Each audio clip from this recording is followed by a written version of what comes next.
Hi everyone, welcome back to my channel, it's Faith and Brotherhood. Thank you for being here with me once again. Thank you for the support. You are amazing. Thank you. So if you're new to this space, grab a seat and let's have this conversation. Alright, so I'm excited about what I want to share today because I'm reflecting on my journey so far, being on YouTube and the lessons I've learned, and also this could be useful to someone that wants to start a channel. So what are those lessons? First, ask questions. It seems basic, but I would say that it helped me a whole lot.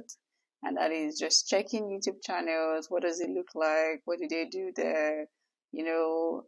Just seeing what it looks like already.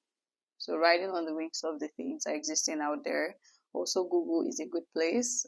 Just Google what do you need to start a YouTube channel. What are some key things when you need to upload? What are use of tags, hashtags? There are different hashtags, tags. There's different things, but they're all useful. Also, when it comes to title, how should they look like? What is the length? Not using so much words, so much keywords. There's just so many resources out there. So I would advise you, ask questions, write them down, check online, ask people that are already doing that around you, or just really, yes, make use of the resources out there. So don't go in blindly. So what's the second thing? The second thing is be open to feedback. Yes. Interestingly, I hated feedback like for my life. But I would say that God is just amazing. When I look back at the course of my life, I would say that every lesson has led to another lesson and just really further made me who I am. So before I did my master's, I hated feedback. For some reason, it always felt like it was attacking me and not what I was doing. So there's a difference in feedback. Feedback is not always to you. The feedback is what you're doing and what you could do better. So being in the master's just really helped shape my mind. So when I sent out, or like there was a post I put out, and I just said, if you have this feedback, let me know. There are also times when I just had to be bold enough to just say, is there something happening? Like few people around me, and thankfully people also reached out to me that you could do this, you could do that. So all these feedbacks really, I can't say it enough. Thank you to everyone that did that for me and still doing. I appreciate it. So be open to feedback. The feedback is not to you. It's not because you're not able to do this. It just means that you could do it better. So see it as a journey. You don't start and you perfect at it. You start and you learn through it. The third is get ready for discouraging times. It's some hard truths, but you're just starting. It means that some posts might not get some number of likes that you expect, and it also means that you might not get some views or the level of views that you expect for that post. It means that at different times your audience might be interested in this, or they're interested in that, or it reaches a larger audience for this topic and it doesn't reach so much number of people because of the title for another one.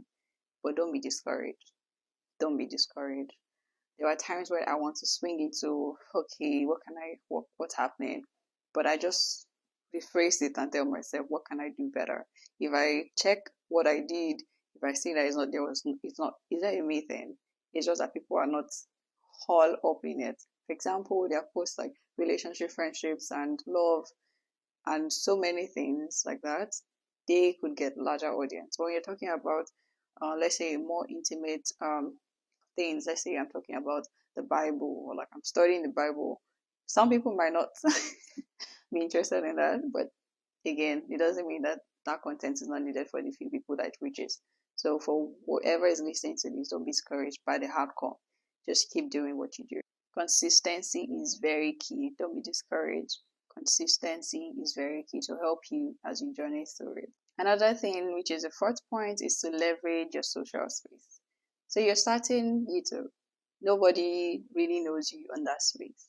It's just like you getting into a new environment. So let's say, for example, for all of us that Japa gang, you leave your home country, let's say, yeah, you leave your home country and you go to another part. You're new in that space. You're trying to look for a familiar face. Like you're just like, okay, there's someone here that I know that are from the same country. Let's say, for example, I'm a Nigerian I get here where I am and I'm just like, okay, who are Nigerians around me? And then you meet someone, you're always excited for that. So that's the thing, same thing with this. In your social space, use the people that you're more familiar with. So send the links to them, engage them, ask them questions. The feedback part also helps. You can ask them first and just from there grow. More people will reach out to you with time. Yes, just leverage your social space. Use your Instagram, your Facebook. Just really use what you already have and just spread the word. Gradually, your audience grows, but use and leverage your social space. The fifth point. Are you interested? The fifth point is be open-minded. I don't want to say it in a very direct way, but I would just say that it is. Be open-minded. Not everybody, even as much as you're leveraging your social space, not everybody in your close circle would engage with your posts.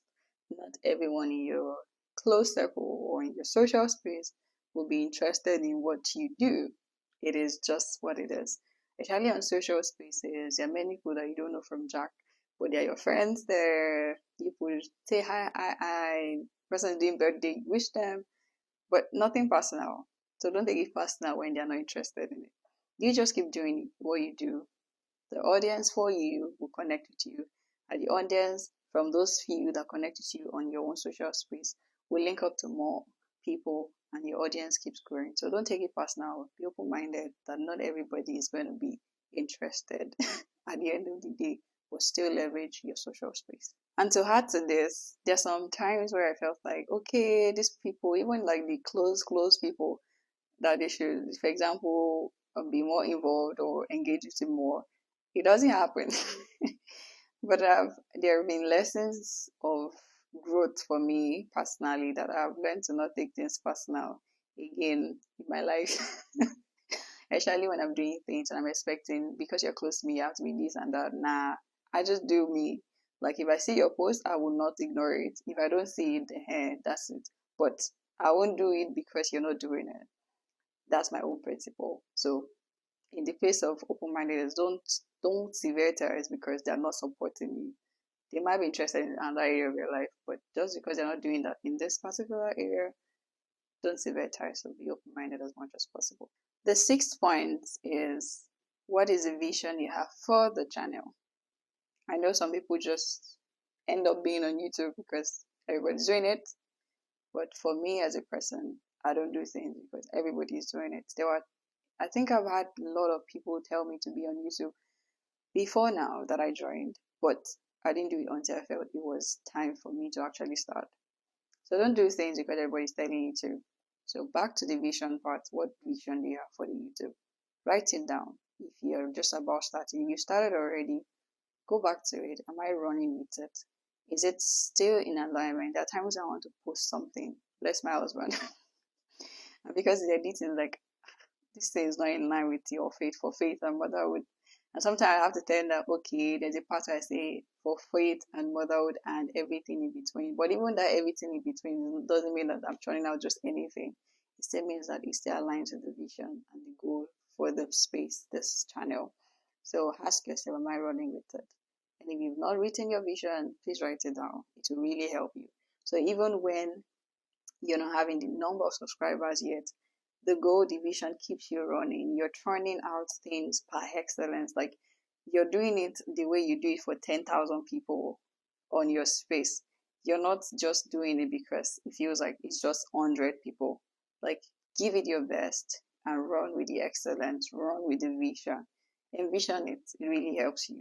So just keep doing your best, even with the numbers, how it grows, and then you see it grow little by little till you get to that point that you want it to get to. So don't give up and envision it. So the seventh is to pray. If you received this nudge to start the YouTube channel from God, and you know deep down that this vision was given to you by God, then you don't run this vision He has given you on your own. Don't chase a path He has already planned out for you by your own strength. You waste time, you waste energy. So pray and just immerse it. I pray over the YouTube space as if I'm praying over my in-house space because it is dear to me. I just know that this is not about me. This platform is not about me. I can't say it enough. It's not about me. So I need to keep engaging the one that gave me this vision to run this course, to run this journey he has placed in my care and this that he has put in my hand. Okay, so the eighth thing is don't be tempted to join the clickbait family. Have you been online and seen many people posting about a similar topic or a similar thread just because it's the thing happening? There's Israel war, and everybody just wants to post something about Israel because then everybody is searching for it at the same time, and then that would promote people to come check your channel out. That is not it. For me, I don't like that. And I don't know if you're also like me. When I see that happen over and over again on a website or a channel, I'm just not interested because everybody doesn't need to do this because that is what is happening out there. The summary is stay true to the vision of your channel. Stay true to the call that God has given you for your channel. Don't do things just because everybody is. There was a particular day that I saw one ridiculous thing. I saw, and this post or this video got 100k views or 100k likes. You know the shocking part? I clicked it. I was like, okay, this doesn't look like gang to me, but okay, let's see. Is it even, I don't even know, out of curiosity. I'm naturally curious if you don't know. Anyway, so I clicked on it and I wanted to see this post that got 100k. And you know what? I didn't never get 10k. It's still hilarious to me, but I saw someone comment on that post and was like, where's the 100k? Like, I'm sure my curious family, that person is part of my curious family. And the person was blunt enough to ask that, okay, where's the 100k? But anyway, that's a ridiculous thing happening out there. Don't be part of the clickbait family again. Stay true to what you do and envision what God has given you. Don't be all over this space like everybody is. Stay true and remain on course. As I round this up, I would like to emphasize that the vision you have will keep you going. Everything might want to discourage you. The views are not looking like it. The likes are not looking like it. The comments are not coming in as you like. I like people commenting on my post, and some posts doesn't have comments. Hey, still just keep doing you. Keep doing what God has called you to do. If this is a calling for you, and just give it your best. Don't treat it as if it's just the number of, like, envision, see the subscriber beyond the number that you have currently and just give it your best. I pray that your heart will be enlightened to this and you will not see less when God wants you to see more of what He has given unto you to nurture in Jesus' name. Okay, so the last thing, I know I've said last, but the last of the last thing is that carry someone along in this journey. I know you're starting anew, it's a new space, you need at least someone that you can always share ideas with, and the person can always bring your head back. Yes, there are times I want to do something, but I was saying that that is not in alignment with what you have in vision, and that also means you're sharing the vision with that person, so the person knows what you need to do and what you want to do, so that when your head wants to be catching it, you know, those clickbait family, you want to join them so that people will visit your channel, and at the end of the day, you lose people. You know, when you want to join that gang, the person can say, Omo, come back here. Yes, auto reset. So you need people to, even as you journey through this. It is well with you, and thank you for listening and learning with me. I will share more as I keep learning at a later time. Love and light, and like, share, and subscribe. You can also post it on your social media spaces. Maybe someone needs this, you don't know. So yes, be sure. Bye. Have a blessed day.